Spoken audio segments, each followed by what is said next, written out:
আচ্ছা ভাইরা, তো পার্ট টুতে আমরা কি দেখব বলো তো? আমরা দেখব হচ্ছে এখানে শক্তির বিভিন্ন রূপ, এরপর গতিশক্তি, এগুলো সম্পর্কে একটু আমরা আলোচনা করব। ঠিক আছে, তো তোমাদের এখানে একটা ম্যাথ আছে, এগুলো করাবো আমরা। এরপরে আমরা একটু বিভব শক্তি, এরপরে এখানে কিছু ম্যাথ আছে, এগুলো নিয়ে আলোচনা করব।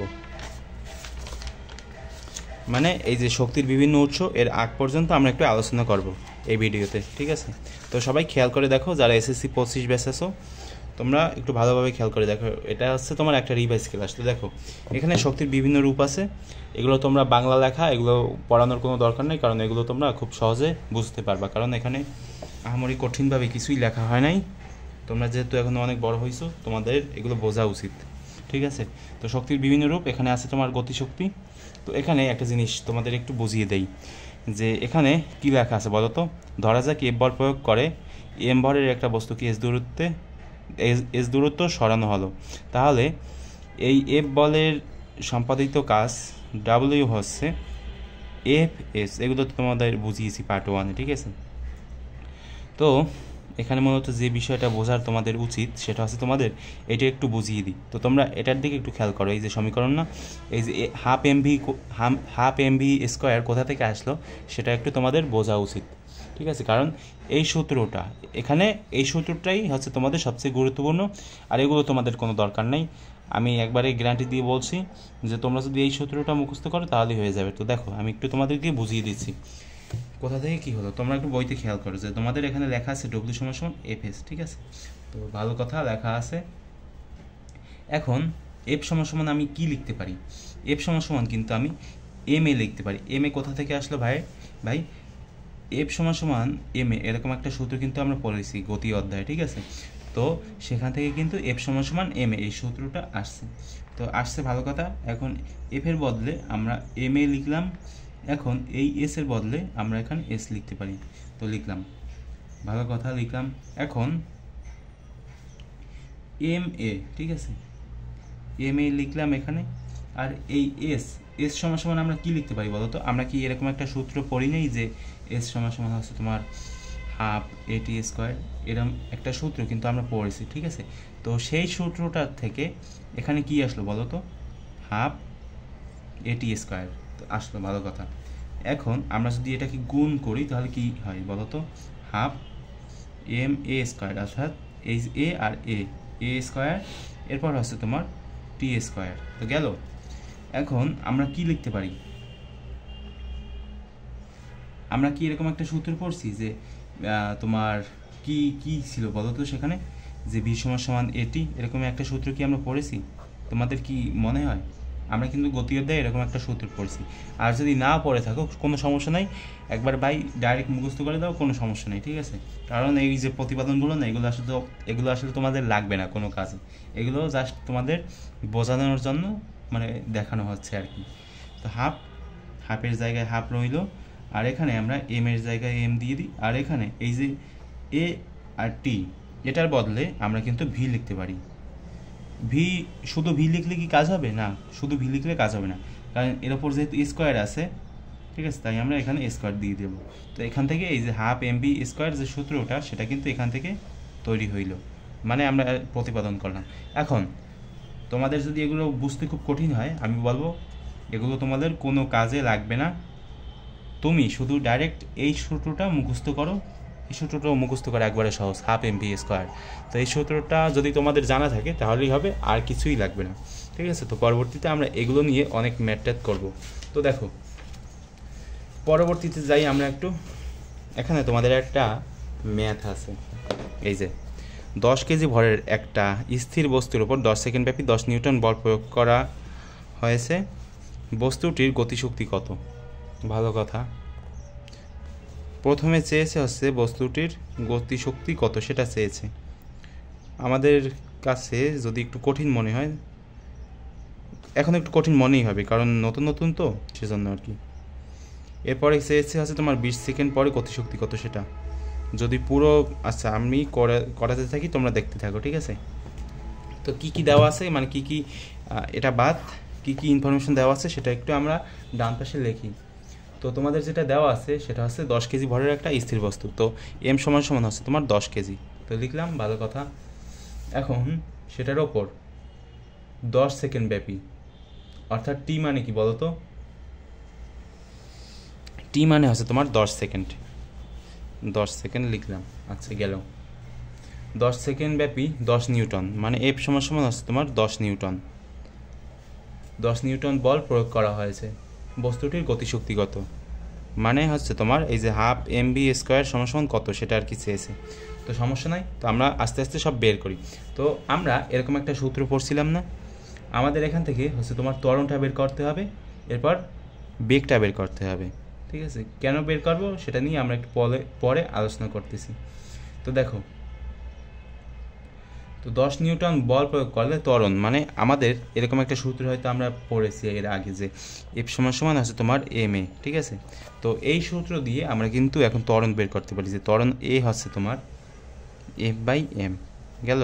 এখন এফের জায়গায় যদি আমরা 10 নিউটন লিখি, এই যে 10 নিউটন সেটা যদি এখানে বসিয়ে দিই, আর এম এর জায়গায় যদি আমরা 10 কেজি বসিয়ে দিই, তাহলে এখান থেকে যে অ্যান্সারটা আসবে সেটা হচ্ছে 1 মিটার পার সেকেন্ড স্কোয়ার। ঠিক আছে, এটা হচ্ছে আমার ত্বরণ। আচ্ছা, ত্বরণটা গেল। এরপরে আমাদের হচ্ছে বেগ বের করতে হবে। 10 সেকেন্ড পরে বেগ কত হবে সেটা আমাদের বের করতে হবে। ঠিক আছে, 10 সেকেন্ড পরে বেগ, আমরা কি এরকম একটা সূত্র পড়ছি না যে ভি সমান সমান এটি, এই যে এখানে লেখা আছে, এরকম একটা সূত্র কিন্তু পড়ছি। তো সেখান থেকে আমরা এখানে লিখতে পারি এর জায়গায়, মানে এই যে এই ত্বরণ, ঠিক আছে, তো ত্বরণের জায়গায় যদি আমরা 1 বসিয়ে দিই, কারণ এই সমান সমান হচ্ছে তোমার 1, এবং টি এর জায়গায় যদি আমরা 10 দিয়ে দিই, তাহলে কত আসে এখানে বলো তো? বেগ আসবে তোমার 10 মিটার পার সেকেন্ড। তো আমরা এখান থেকে বেগটা বের করে ফেললাম। এখন হচ্ছে আমাদের কাজ কি বলো তো? এখন আমাদের কাজ হচ্ছে এর যে গতিশক্তিটা বের করা, কারণ সেটাই হচ্ছে আমাদের প্রথম প্রশ্ন, এবং প্রথম প্রশ্নের উত্তরটা এখন আমরা বের করব। অতএব গতিশক্তি সমান আমরা লিখতে পারি হাফ এম বি স্কোয়ার। এখন যদি আমরা মানগুলো বসিয়ে দিই তাহলেই শেষ খেলা। হাফ এম হচ্ছে তোমার 10 কেজি, এবং ভি স্কোয়ার অর্থাৎ এই যে এখানে হবে তোমার 10 উপর স্কোয়ার। তো এগুলো যদি তোমরা ক্যালকুলেশন করো তাহলে যেটা আসবে সেটা হচ্ছে তোমার 500 জুল। তোমরা বইতে খেয়াল করো, সেখানেও এগুলোই লেখা আছে। ঠিক আছে, আচ্ছা, তো এটা হচ্ছে আমার প্রথম এর সমাধান। এরপরে আমরা বি নাম্বার দেখব, সি নাম্বার দেখব। তো দেখো, কাজ, ক্ষমতা, শক্তি এগুলো লেখার কোনো দরকার নাই, এগুলো তোমরা বুঝে গেছো ইতিমধ্যে। এখন আমরা বি নাম্বারে কি লিখতে পারি?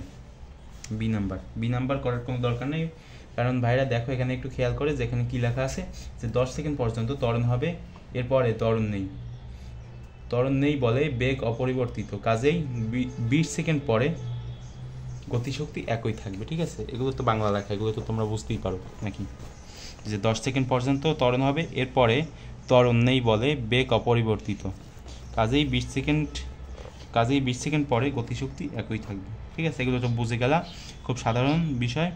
এরপরে কী লেখা আছে সি নাম্বারে?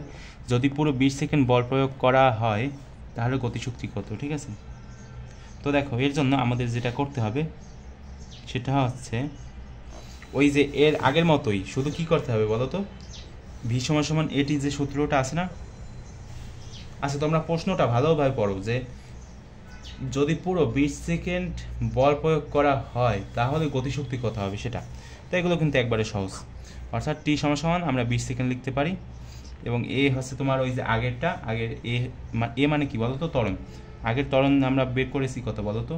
তোমরা ভিডিওটা একটু পিছনে যদি টেনে নিয়ে যাও তাহলে সেখানে দেখতে পারবা যে সেখানে লেখা আছে 1 মিটার পার সেকেন্ড স্কোয়ার। ঠিক আছে, তার মানে আমরা বেগ মানে কি বলো তো? এ এবং টি এর গুণফল। ঠিক আছে, তো আমরা যদি এটা আর এটা গুণ করি তাহলে কত আসবে? 1 গুণ 20, যেটা আসবে সেটা হচ্ছে তোমার 20 মিটার পার সেকেন্ড। গেল। এখন আমরা যদি এর যে গতিশক্তি সেটা যদি বের করি, হাফ এম ভি স্কোয়ার, শুধু মান বসিয়ে দাও তাহলেই বের হয়ে যাবে। এম সমান হচ্ছে তোমার আগের মতোই 10 কেজি এর ভর, এম আমরা যদি এখানে লিখি 10 কেজি, আর হচ্ছে তোমার ভি স্কোয়ার মানে হচ্ছে তোমার 20 এর ওপর স্কোয়ার। তো কত আসে দেখো তো? 2000 জুল। এটাকে যদি আমরা কিলো জুলে নিই কত আসবে বলো তো? 2 কিলো জুল, কারণ 1000 দিয়ে ভাগ করো এটাকে, তাহলেই হয়ে যাবে। আচ্ছা, 2 কিলো জুল বা 2000 জুল গেল। এখন আমরা কি করব? এখন আমরা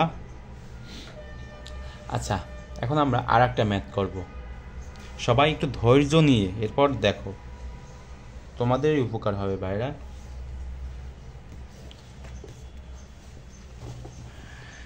10 কেজি ভরের একটি বস্তুকে বল প্রয়োগ করে গতিশীল করায় তার গতিশক্তি হয়েছে 80 জুল। বস্তুটির বেগ কত? এগুলো তো আরও সহজ। কীভাবে কী করতে হবে দেখো, 10 কেজি ভরের একটা বস্তুকে বল প্রয়োগ করা হয়েছে, 10 কেজি ভরের একটা বস্তুকে বল প্রয়োগ করে গতিশক্তি হয়েছে 80 জুল। বস্তুটির বেগ কত? বস্তুটির ভর হচ্ছে তোমার m = 10 কেজি, ঠিক আছে? 10 কেজি লিখলাম। আর গতিশক্তি কত জুল তৈরি করা হয়েছে বলো তো? হাফ mv² আমরা লিখতে পারি 80 জুল।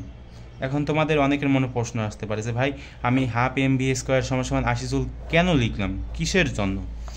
আসলে লিখলাম এই জন্য যে এখানে কি বলা হয়েছে, একটু প্রশ্নটা ভালোভাবে একটু পড়াশোনা করো তো। যে 10 কেজি ভরের একটি বস্তুকে বল প্রয়োগ করে গতিশীল করায় তার গতিশক্তি হয়েছে 80 জুল। গতিশক্তি হয়েছে 80 জুল, তার মানে কি আমি লিখতে পারি না এটা হচ্ছে আমার গতিশক্তির সূত্র? তার মানে আমি লিখতে পারি না যে গতিশক্তি হয়েছে 80 জুল? এটা আর এটা তো এখন সমানই নাকি? তো গেল। এখন এখান থেকে আমাদের কি বের করতে হবে? ভি বের করতে হবে। তো ভালো কথা, ভি বের করতে হবে। কীভাবে কী বের করা যায়? আমরা কি লিখতে পারি বলো তো? mv²। আমরা যদি এরকমভাবে লিখি, মানে এগুলো একবারে সাধারণ ম্যাথ আর কি। হাফ mv² আমরা 8 দুগুণই 16, মানে এই যে 2-এর সাথে যদি তোমার 80 গুণ হয় তাহলে কত হবে বলো তো? 160, ঠিক আছে? আমাদের এইসব এককটা দেওয়ার কোনো দরকার নেই, আমরা জাস্ট করতে থাকি। m হচ্ছে তোমার 10, তো m এর জায়গায় m এর মান বসালাম।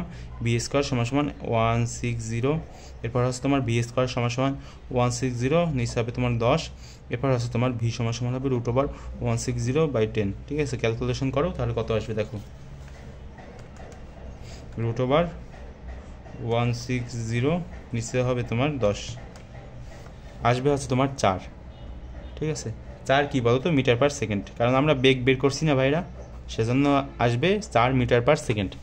বুঝতে পারলে? আচ্ছা, আমি তো চেয়েছিলাম যে তোমাদের এগুলোও করাবো, কিন্তু ভিডিওটা 12 মিনিট যেহেতু হয়ে গেছে, তাই আমরা এগুলো পার্ট 2-তে করাবো। বিভব শক্তি, এরপর হচ্ছে তোমার এর কিছু ম্যাথ আছে।